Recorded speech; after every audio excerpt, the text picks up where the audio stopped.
The convection fan will only run when a channel is selected. If the unit is a Series 7, the convection fan can be turned on or off.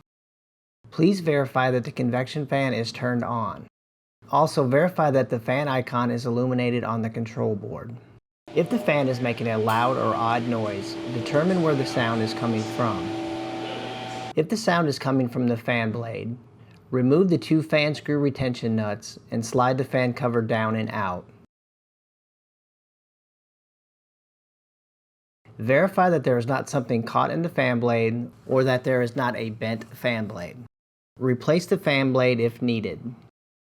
If the noise is coming from the top side, remove the unit top and determine if there is something stuck in the fan motor.